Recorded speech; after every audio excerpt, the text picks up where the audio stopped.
رمضان کے روزے 2 ہجری میں فرض کیے گئے اور یہ اسلام کے 5 بنیادی ارکان میں سے ایک ہے۔ روزوں کی فرضیت کا ذکر قرآن و حدیث میں واضح طور پر موجود ہے۔ قرآن مجید میں روزوں کی فرضیت اللہ تبارک و تعالی نے سورۃ البقرہ میں روزے کا حکم دیا۔ ترجمہ: اے ایمان والو، تم پر روزے فرض کیے گئے جیسے تم سے پہلے لوگوں پر فرض کیے گئے تھے تاکہ تم پرہیزگار بن جاؤ۔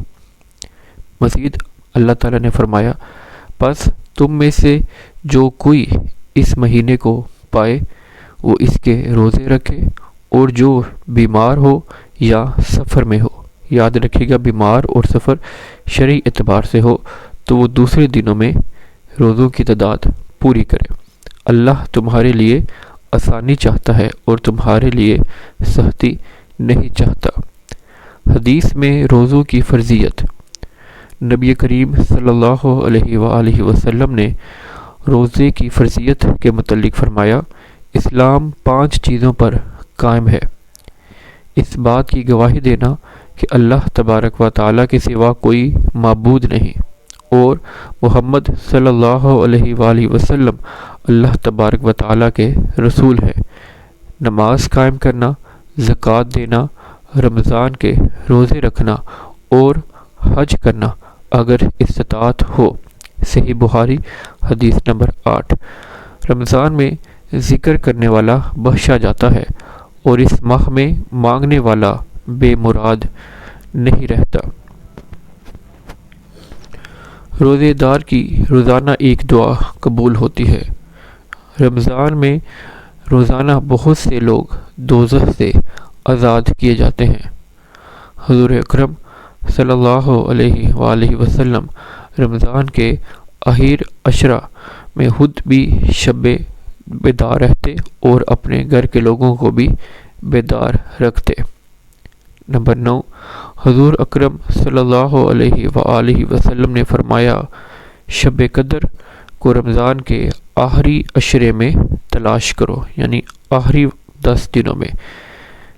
جب لیلۃ القدر آتی ہے تو حضرت جبرائیل علیہ السلام فرشتوں کی میت میں نازل ہوتے ہیں اور ہر بندہ جو کھڑا یا بیٹھا اللہ تبارک و تعالیٰ کا ذکر کر رہا ہو اس میں تلاوت، تسبیح و تحلیل اور نوافل سب شامل ہیں۔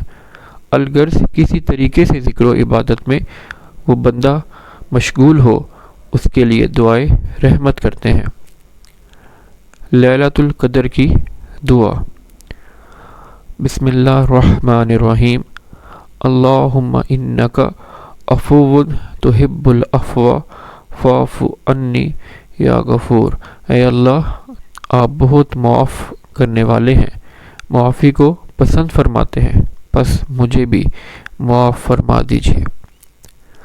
اگر کسی نے بغیر عذر اور بیماری کے رمضان کا ایک روزہ چھوڑ دیا، ہاں وہ ساری زندگی روزہ رکھتا رہے، وہ اس کی تلافی نہیں کر سکتا۔ رمضان میں 4 کام کثرت سے کیے جائیں۔ 2 کام جن سے اللہ تبارک و تعالی راضی ہوتے ہیں، یعنی لا الہ الا اللہ کی کثرت، اور دوسرا استغفار زیادہ سے زیادہ پڑھا جائے۔ اور 2 کام جو ہر انسان کی ضرورت ہے، اللہ تبارک و تعالی سے جنت کا سوال کیا جائے اور جہنم سے پناہ مانگی جائے۔ تراویح کی نماز کے بارے میں آپ صلی اللہ علیہ وآلہ وسلم کا ارشاد مبارک ہے، جس نے ایمان کے جذبے سے اور ثواب کی نیت سے رمضان کا روزہ رکھا، اس کے پہلے گناہ بخش دیے جائیں گے، اور جس نے رمضان المبارک کی راتوں میں قیام کیا، ایمان کے جذبے اور ثواب کی نیت سے اس کے پہلے گناہ بخش دیے جائیں گے۔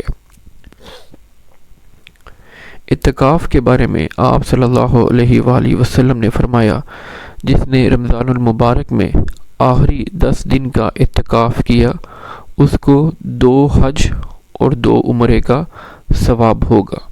دوسری حدیث میں ہے کہ جس نے اللہ تبارک و تعالیٰ کی رضا جوئی کی خاطر ایک دن کا بھی اعتکاف کیا، اللہ تعالیٰ اس کے اور دوزخ کے درمیان ایسی 3 خندقیں بنا دیں گے کہ ہر خندق کا فاصلہ مشرق و مغرب سے زیادہ ہوگا۔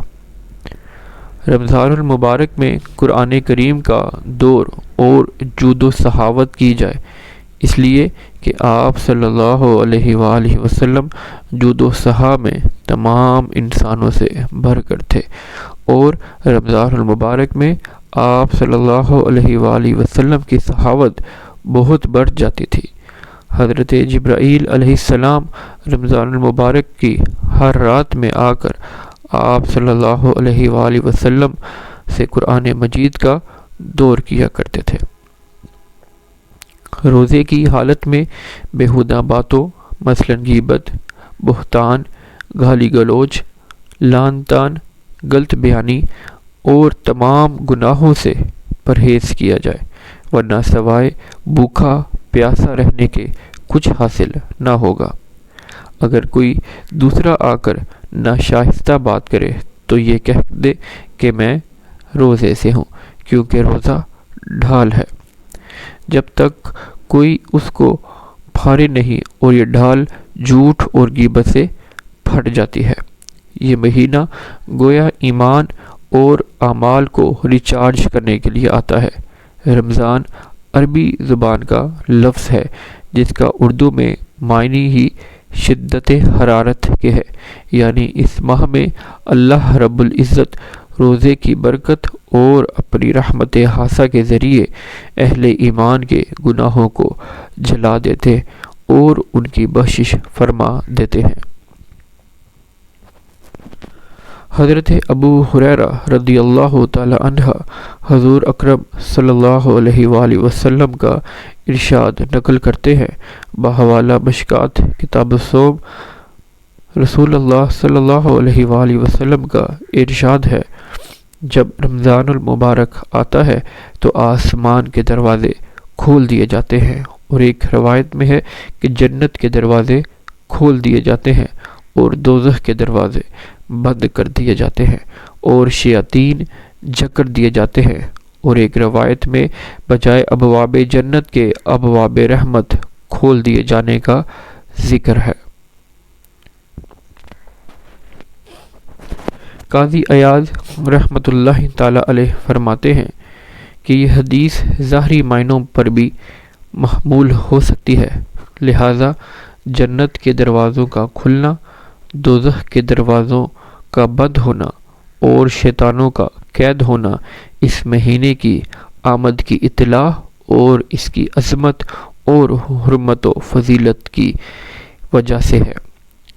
شیاطین کا بند ہونا اس لیے ہو سکتا ہے کہ وہ اہل ایمان کو وسوسوں میں مبتلا کر کے ایمانی اور روحانی اعتبار سے ایذا نہ پہنچا سکے، جیسا کہ دستور زمانہ بھی ہے کہ جب کوئی کسی اہم موقع ہوتا ہے تو خصوصی انتظامات کیے جاتے ہیں، تمام شرپسندوں کو قید کر دیا جاتا ہے تاکہ وہ اس موقع پر کوئی رہنا و فتنہ پیدا نہ کرے، اور حکومت اپنے حفاظتی دستوں کو ہر طرف پھیلا دیتی ہے۔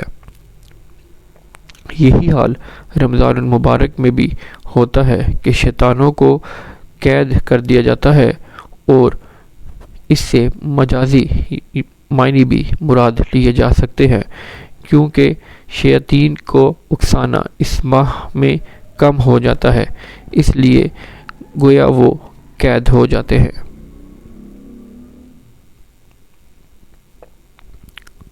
اور یہ بھی ممکن ہے کہ جنت کے دروازے کھولنے سے مراد یہ ہو کہ اللہ رب العزت اپنے بندوں پر طاعات اور عبادات کے دروازے اس ماہ میں کھول دیتا ہے۔ یہی وجہ ہے کہ جو عبادتیں کسی اور مہینے میں عام طور پر واقع نہیں ہو سکتی، وہ عموماً رمضان المبارک میں بآسانی ادا ہو جاتی ہیں، یعنی روزے رکھنا، قیام کرنا وغیرہ۔